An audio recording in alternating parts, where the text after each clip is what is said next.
Okey, jadi hari ni ada dua benda yang kita nak tumpu. Satu, macam mana nak tentukan image suatu fungsi apabila objek diberi, dan sebaliknya. Kita akan buat soalan sama-sama. Okey, nombor dua, fungsi mutlak. Yang ni baru. Macam mana nak lakar graf fungsi mutlak dan macam mana nak selesaikan masalah-masalah yang terlibat. Okey, jadi last kita tinggal hari tu, kita dah belajar dah kan macam mana nak kenal suatu fungsi tu kan. Jadi hari ni kita nak sambung, kita nak tengok latihan dalam buku teks tu. Contoh dia macam mana kita nak tentukan image atau objek kalau dibagi kita fungsi tu. Yang ni kita boleh tengok dalam buku teks kita, buku surat 9 lah. Okey, jadi fungsi f, tengok contoh 6 ni. Fungsi f ditakrifkan oleh fx sama dengan 3x campur 5 per x dan x tak boleh sama dengan kosong. Jadi first kali kita kena faham apa maksud dia tulis x tak boleh sama dengan kosong ni. Jadi kat mana ada x dalam equation ni? Kat sini dengan yang kat sini kan. Jadi tahu tak, kalau satu pecahan tu, kalau bawah ni, kalau nilai x tu kosong, apa jadi dengan pecahan tu? Boleh try picit calculator. Jadi pecahan ni dia akan bagi nilai kat calculator tu satu jawapan syntax error kalau x ni sama dengan kosong.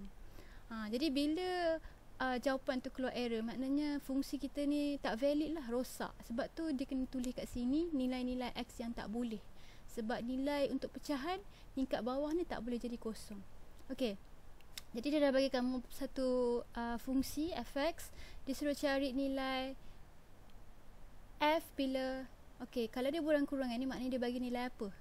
Dia bagi nilai objek kan. Jadi dia kata kat sini cari nilai fx bila dia punya objek adalah sama dengan 5, x sama dengan 5. Yang ni paling senang soalan dia.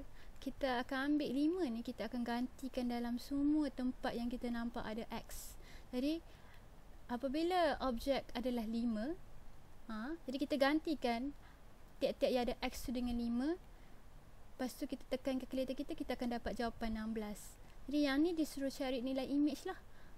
Image bila objek adalah 5. Okey, ataupun dia boleh tulis dalam bentuk ayat macam soalan B ni.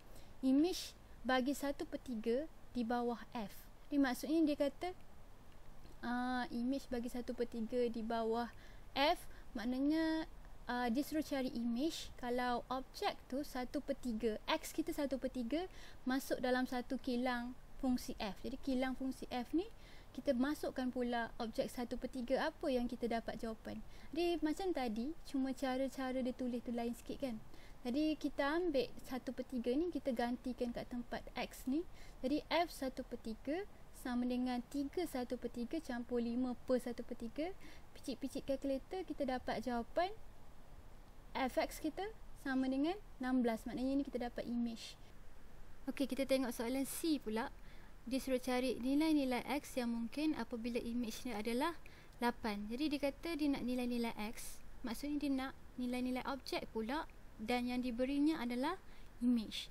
Okey, jadi kalau dia nak nilai objek, kita boleh tulis macam ni lah, fx sama dengan 8. Sebab apa? Dia dah bagi image ni. Image tu maknanya dia dah bagi nilai fx.